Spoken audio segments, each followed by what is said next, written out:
Une des œuvres intérieures du Saint-Esprit consiste en ce qu'il est le gage de notre héritage. Éphésiens 1,14 et 2 Corinthiens 1,22.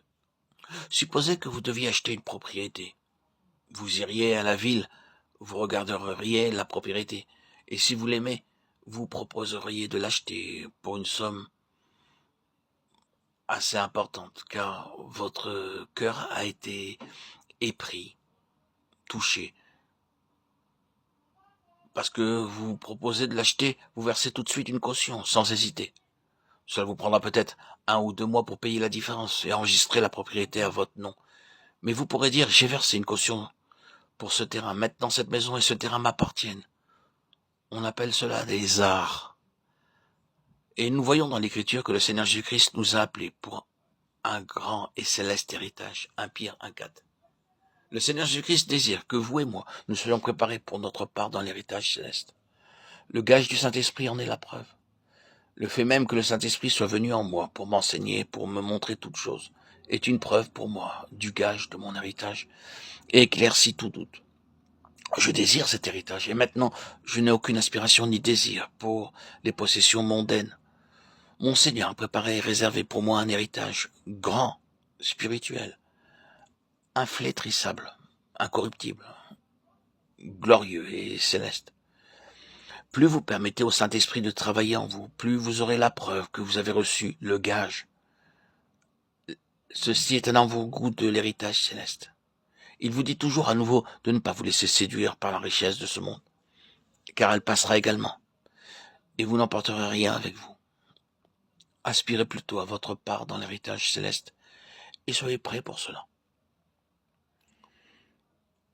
L'esprit de révélation est la 5e œuvre intérieure du Saint-Esprit. Paul priait afin que Dieu donne à son peuple l'esprit de révélation et de sagesse. Éphésiens 1, 16, 20.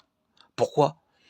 Qu'il illumine les yeux de votre cœur pour que vous sachiez quelle est l'espérance qui s'attache à son appel, quelle est la richesse de la gloire de son héritage qu'il réserve aux saints, et quelle est envers nous, qui croyons l'infinie grandeur de sa puissance, se manifestant avec efficacité par la vertu de sa force. Il l'a déployée en Christ en le ressuscitant des morts. La puissance même par laquelle le Seigneur Jésus-Christ est ressuscité et a été hautement élevé au-dessus de toutes les puissances et des principautés, et la même puissance qui est maintenant venue en vous. Le Saint-Esprit m'est donné afin que je sache comment utiliser cette merveilleuse puissance de résurrection pour tous mes besoins. C'est dans ce but que Dieu me donna pas d'enfant à Abraham pendant 25 ans. Il promit dans Genèse 12, lorsqu'il était âgé de 75 ans, qu'il lui donnerait un fils. Après 25 ans d'attente, il lui donna un fils. Pourquoi dut-il attendre ? Il était devenu vieux et sa femme était devenue vieille. Il avait à présent 100 ans. Elle était âgée de 90 ans. Ils avaient tous les deux passé l'âge d'avoir des enfants. Ainsi, à moins que Dieu ne mette une nouvelle vie dans leur corps, ils ne pouvaient pas avoir d'enfants. Dieu voulait montrer à Abraham qu'il y avait une puissance disponible pour lui, la puissance qui triomphe de la mort, appelée la puissance de la résurrection.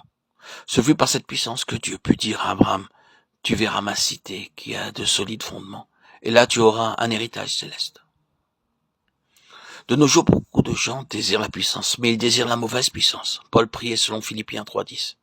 Ainsi je connaîtrai Christ et la puissance de sa résurrection.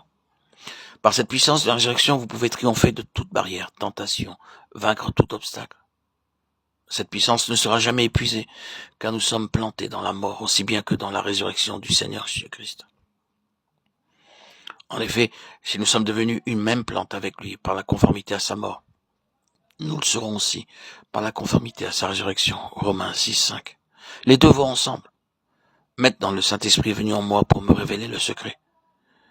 Comment recevoir quotidiennement la puissance de la résurrection pour mon travail, ma marche, mes tentations et mes problèmes ? Elle est là. Par la puissance même de la résurrection, le Saint-Esprit me dit, je vous donnerai la sagesse pour connaître l'espérance de votre appel, pour comprendre pourquoi Dieu vous a choisi et quelle est votre place dans l'Église de Dieu.